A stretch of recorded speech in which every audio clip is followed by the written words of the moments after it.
Саламатсыздарбы, Кыргызстан телеканалынын көрүүчүлөрү, эфирде 2 сентябрга алынган жаңылыктардын түшкү топтому. Студияда мен Асель Болотбекова болмокчумун. Батукаевдин иши боюнча Атамбаевдин билдирүүсү тарады. Добуш сатып алуучуларга кылмыш иши козголду. Өзбекстан кыргызстандыктарга чек арасын ачты. Манчестер Сити Месси менен келишим түзүүнү макулдашты. Ушул жана башка жаңылыктар боюнча алдыда кененирээк маалымат.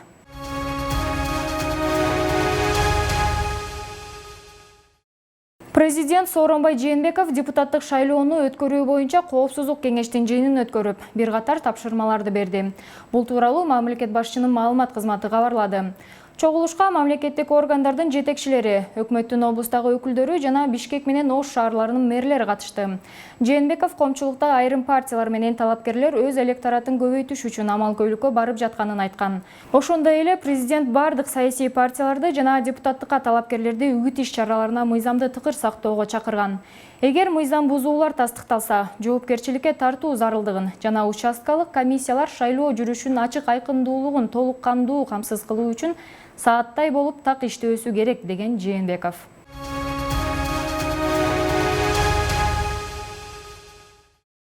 Социалдык тармактарда Биримдик саясий партиясынын тизмеси жазылган кагаздын сүрөтү тарады. Анда партиянын толук курамы жазылган.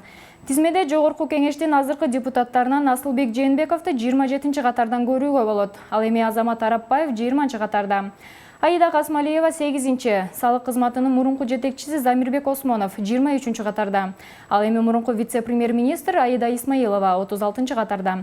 Кызматынан чуу менен кеткен мурунку транспорт жана жолдор министри Жамшытбек Калиловду талапкер катары 87-чи орунда көрүүгө болот. Маданият өкүлдөрүнөн алып баруучу Нурзат Токтосунова да Биримдиктин катарында. Ал 76-чы орунга илинген. Биримдик саясий партиясынын төрагасы болуп Акылбек Жамангулов дайындалды.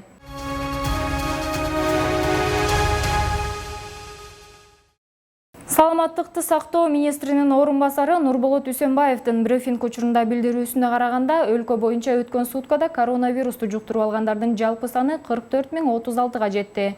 Ал эми акыркы сутка ичинде 78 кишиден вирус табылды. Бир сутка ичинде илдетти жуктурган жаңы учурлар Борбор калаада 23 учур. Ош шаарында 1. Ош облусунда 3. Баткен аймагында 12. Жалал-Абад жергесинде 13 бейтап. Нарын облусунда 5. Чүй өрөөнүндө 10 адам. Ал эми Ысык-Көл облусунда 11 адам катталган. Бактыга жараша өлүм катталган жок.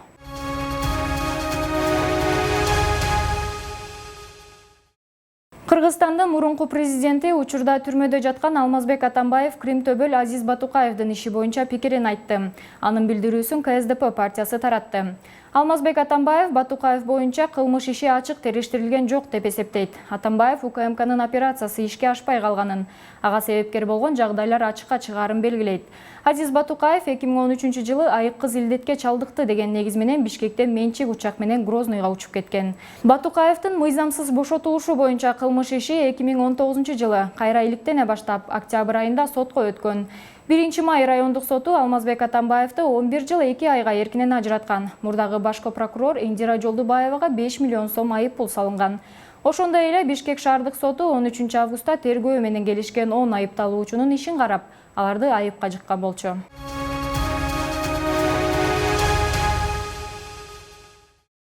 Facebook социалдык тармагында добуш сатып алуу фактысын камтыган видео боюнча сотко чейинки өндүрүш башталды. Бул тууралуу Нарын облустук ички иштер башкармалыгынын басма сөз кызматы билдирди. Маалыматка ылайык, 2020-жылдын 30 август күнү Facebook социалдык тармагында добуш сатып алуу боюнча видео сүйлөшүү тараган. Окуя боюнча Нарын райондук ички иштер башкармалыгынын милиция кызматкерлери тарабынан жүргүзүлгөн териштирүү иштеринин жүрүшүндө видеодогу кызыл футболкачан белгисиз адамдын өздүгү такталып, ал Нарын районунун Орто Нура айылынын 1986-жылы туулган Жаран экендиги белгилүү болгон. Аталган видеодо Жаран добуш берүү боюнча сүйлөшүп, шайлоого добуш берүү жолдорун түшүндүрүп берип, 300 кишиден кем эмес добуш салып бергиле деп суранып жаткандыгы чагылдырылган.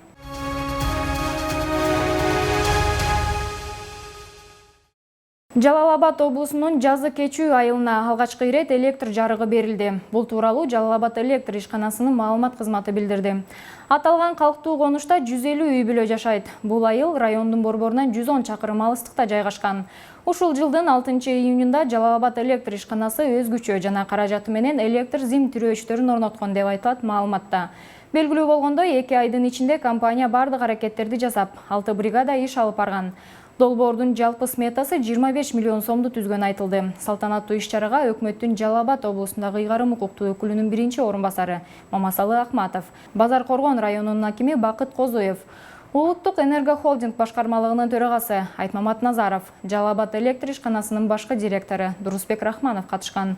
Ошондой эле тармактык мамлекеттик органдарынын өкүлдөрү жана жергиликтүү тургундар да болушкан.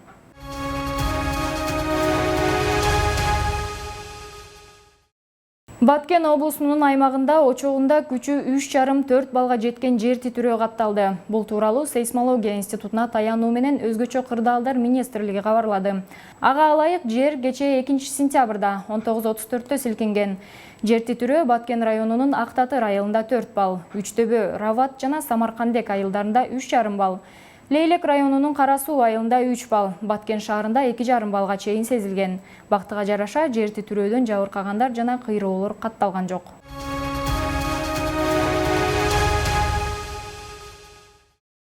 Чеченстандын президенти Рамзан Кадыровдун кызы Айшат Кадырова маданият министринин биринчи орун басары болуп дайындалды. Бул тууралуу республиканын башчысы өзү телеграм-каналына жазды. Кадыров кызы өтө оор долбоорлорго жетекчилик кылууда тажрыйбасы бар экендигин айткан. Ал Айшат жетектеген мода үйүнүн коллекциялары көптөгөн өлкөдө бааланып, чечендердин каада салтын бүт дүйнөгө тааныткандыгын белгилеген. Ошондой эле республиканын башчысы Айшат Кадырова Чеченстандагы филармониянын өнүгүшүнө салым кошконун, өзгөчө соңку убакта ал аябай берилүү менен маданият тармагын изилдеп, жигердүү иш алып барып, бул багытта белгилүү жана алдыңкы адистер менен байланыш тозгонун айтты. Ошол жылдын март айында Чечен Республикасынын алдындагы эмгеги медали менен сыйланганын эске сала кетти. Ал эми Айшат Кадырованы кызматка дайындоо чечими Чеченстандын маданият министри Хошбауди Даевдин демилгеси менен кабыл алынгандыгы айтылды.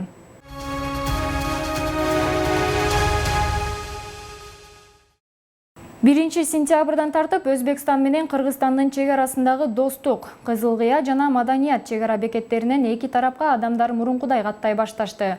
Бул маалыматты Кыргызстандын чек ара кызматынын басма сөз катчысы Гүлмира Бөрүбаева Азаттыкка ырастады. Маалыматка ылайык, Өзбек бийлиги 1-сентябрдан тартып кыргызстандык жарандарга Өзбекстанга кирүүгө уруксат берди. Өзбекстанга кирүүнү каалаган кыргызстандыктар акыркы 72 саат ичинде ПЦР анализ тапшыргандыгын, таза экенин тастыктаган кагазы болсо карантинге алынбайт. Өзбекстандык жарандар үчүн мындай талап жок. Коронавируска анализ тапшырбаган жарандар Өзбекстандын талаптарына ылайык белгилүү мөөнөткө карантинге алынышат. Эске салсак, Кыргызстанда Өзбекстанды коронавирус боюнча эпидемиологиялык кырдаал турукташкан өлкөлөрдүн катарына киргизип, өзбекстандык жарандарга чек арадан кирүүгө 1-сентябрдан тартып уруксат берген.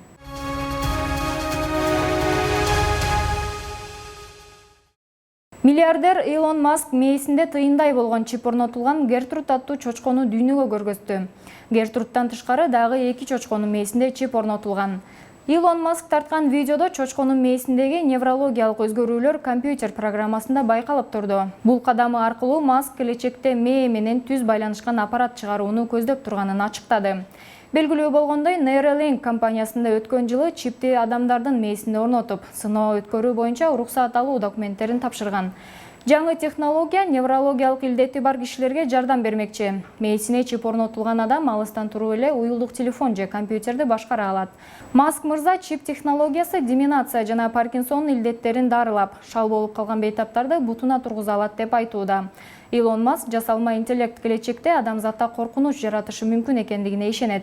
Бирок келечекке мындай чиптер менен жасалма интеллектке туруштук берүүгө мүмкүн болот дейт ишкер. Илон Масктын айтымында Neuralink компаниясынын алгачкы чыгарган чипти азыркы аппарат менен салыштырганда ал кыйла жөнөкөйлөштүрүп, жана көлөмү дагы кичирейди. Чип орнотулгандан кийин адамдын мээси аркылуу жабдыктарды башкарууга мүмкүн болмокчу.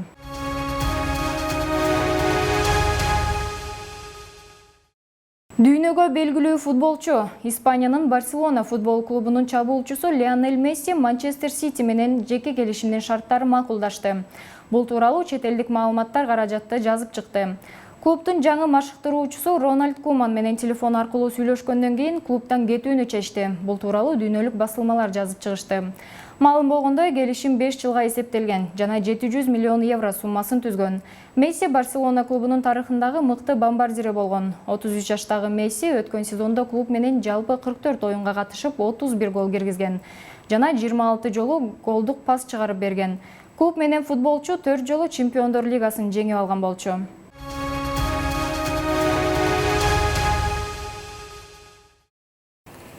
Ушуну менен жаңылыктардын түшкү топтому аягына чыкты. Кийинки эфир аркылуу жолугушканча сак саламатта туруңуздар.